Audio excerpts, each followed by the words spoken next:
New at 6, Columbia police are looking for 2 people in connection to an armed robbery at a 5 Points bank this afternoon. CPD released these surveillance pictures of the suspects. Police say the armed robbery happened around 11 this morning at the TD Bank on the 1900 block of Blossom Street. Police also released this picture of the car they say the 2 men drove away in. If you have any information, you're asked to call Crime Stoppers at 1-888-CRIME-SC. Well, dozens of kids braved the heat today to learn from one of the greatest receivers in Gamecock football history. Alshon Jeffrey was in Calhoun County today, hosting his first annual free youth football camp and back to school community fun day. The camp was free for kids ages 6 to 14 and included a back to school bash with the Calhoun County School District. Jeffrey says preparing for school is just as important as preparing for football. Like the same amount of energy we put into the sports, you got to put the same amount of energy, even more, into the classroom. So it goes hand in hand. Jeffrey played at Calhoun County High School before coming to USC. He signed a 1-year deal with the Philadelphia Eagles earlier this year. A Pennsylvania robber uses the help of baby-faced accomplices to steal some eyewear. How a man caught on camera used a pair of babies to walk off with several sunglasses. Caught on camera, a confrontation with the suspected car thief ended with an officer shooting the suspect. Video released Friday shows the man was armed when the shots were fired. Tom George reports. Police say this all started right here at this busy shopping center with a car parked in front of that Kohl's. Well, it turns out that car was stolen, and police say so was a gun that suspect pulled on one of their officers. It only took a matter of seconds for a chase in the middle of this busy Kohl's parking lot to end with shots fired. Police say it started with calls about a man acting weird in a car. There was a subject hitting his head against the side door of the Lexus and watching people go in and out of the store. That car came up as stolen, so when they arrived on scene, they pulled up right behind it. Quickly, they spot their guy and tell him to go back in front of the Lexus. Get in front of the car right now. But he doesn't seem to listen. This car! And that's when he takes off running. You can see him on Kohl's surveillance video darting across the parking lot, then sliding over another person's car, all as drivers and customers look stunned. By the time they get in front of the Kohl's, you can see the suspect reaching into his pocket and pulling out a gun. And that's when the officer shoots several times.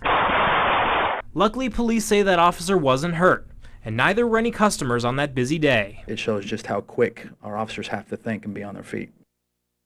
That's Tom George reporting. The suspect is still in the hospital. He's facing several charges, including assault with a deadly weapon. Investigators in Bucks County, Pennsylvania are looking for a man who used 2 babies to steal eyewear. Take a look at this. Officials say this man, seen here, walked into the Design for Vision store in Newtown Township on Wednesday. As you can see, the suspect tries on the sunglasses and then slips the eyewear behind the babies into the carriers.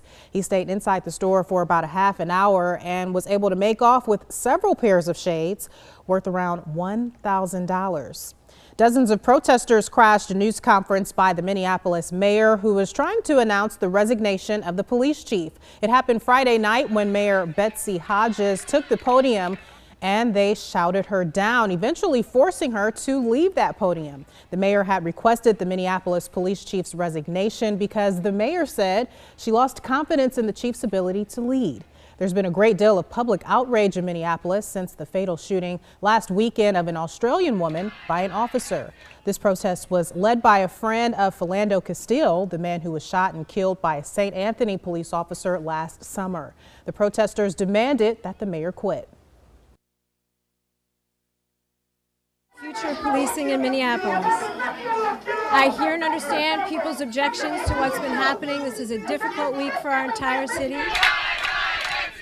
The protesters left. The mayor returned to the podium and said she would not be resigning, but said she understood that people are frustrated.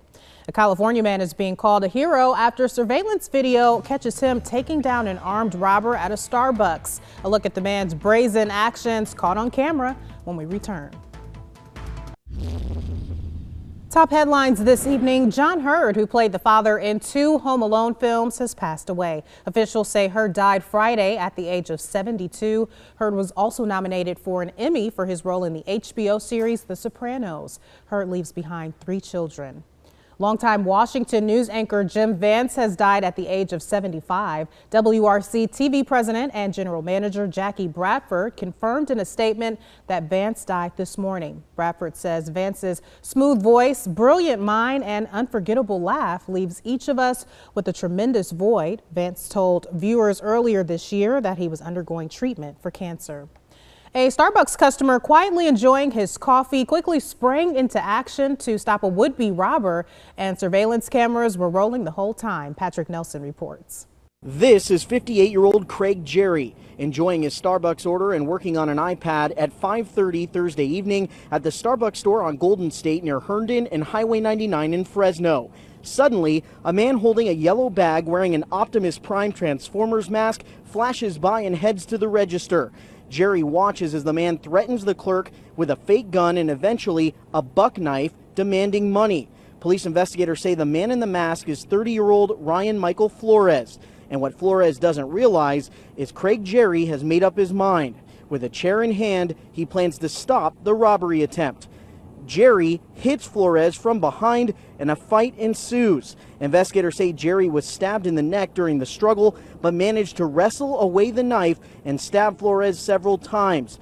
Flores would flee the store and was later arrested by police. There's probably not very many people in America that would do what Craig Jerry did last night. That was incredibly heroic.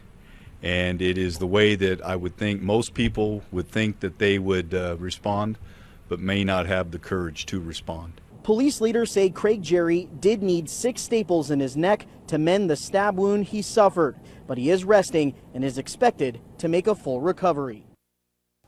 One brave customer. That was Patrick Nelson reporting. We'll be right back with the final check of your forecast. Today, of course, big story, the heat. Will it stick around, Vaughn? Well, it certainly will. Remember, the heat advisory has ended, but the danger is not over. You can still have issues with heat illness. Right now, we're looking at the heat index, and it feels like 110 degrees in North, feels like 102 in Lexington and 103 in Columbia. So you get the point. It still feels at or above 100 degrees. 99 tomorrow's high temperature. The humidity will make it feel hotter. I don't believe we'll need one of those excessive heat warnings, but we still need to remember it's hot. Try and stay cool. We're back at 11.